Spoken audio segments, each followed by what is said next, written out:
बंदी घालायची असेल तर संपूर्ण देशात घालावी, केवळ दिल्ली आणि राष्ट्रीय राजधानी परिसर एनसीआर मध्येच का, असा सवाल सर्वोच्च न्यायालयाने शुक्रवारी विचारला।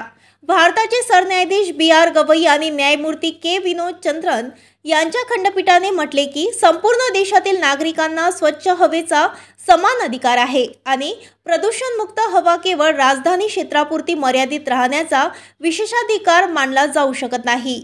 दिल्ली आणि आसपासच्या भागातील नागरिकांसाठी स्वच्छ हवा का मर्यादित असावी असा प्रश्न त्यांनी उपस्थित केला, तर इतर शहरांमधील लोकांनाही त्याच आरोग्य समस्यांना तोंड द्यावे लागत आहे।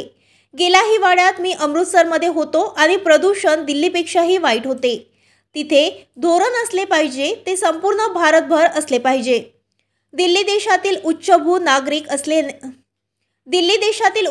नागरिक असल्याने आपण त्यांना विशेष वागणूक देऊ शकत नाही। जर फटाक्यांवर बंदी घालायची असेल तर देशभर घालावी, असे खंडपीठाने म्हटले आहे। दिल्ली आणि एनसीआरमध्ये फटाक्यांचे उत्पादन, विक्री आणि वापर यावर वर्षभर पूर्ण बंदी घालण्याच्या विरोधात फटाके व्यापाऱ्यांनी दाखल केलेल्या याचिकांवर न्यायालय सुनावणी करत होते। याचिकेकर्त्यांचे वकील के. परमेश्वर म्हणाले की 2018 मध्ये पूर्ण बंदी नव्हती, परंतु न्यायालयाने यावर्षी एप्रिलमध्ये वर्षभर फटाक्यांवर बंदी घातली आहे। याचा परिणाम फटाके तयार करणाऱ्या किंवा व्यापार करणाऱ्या कुटुंबावर होईल। 5 लाख कुटुंबे या व्यापारावर अवलंबून आहेत। काहीतरी मार्ग शोधावा लागेल। ऑक्टोबर ते फेब्रुवारी दरम्यान प्रदूषणाची चिंता आहे हे मला समजते, परंतु उत्पादन, व्यापार आणि विक्रीवर पूर्णपणे बंदी घातल्याने गंभीर परिणाम होतो, असे वकील परमेश्वर यांनी खंडपीठासमोर नमूद केले। वरिष्ठ वकील अपराजिता सिंह यांनी स्पष्ट केले की सध्या फटाक्यांवर बंदी फक्त दिल्ली आणि एनसीआरमध्ये लागू आहे।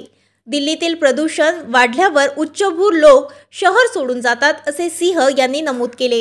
यावर सरन्यायाधीश म्हणाले, हवेच्या गुणवत्तेची समस्या राजधानीच्या पलीकडे देशभर पसरलेली आहे।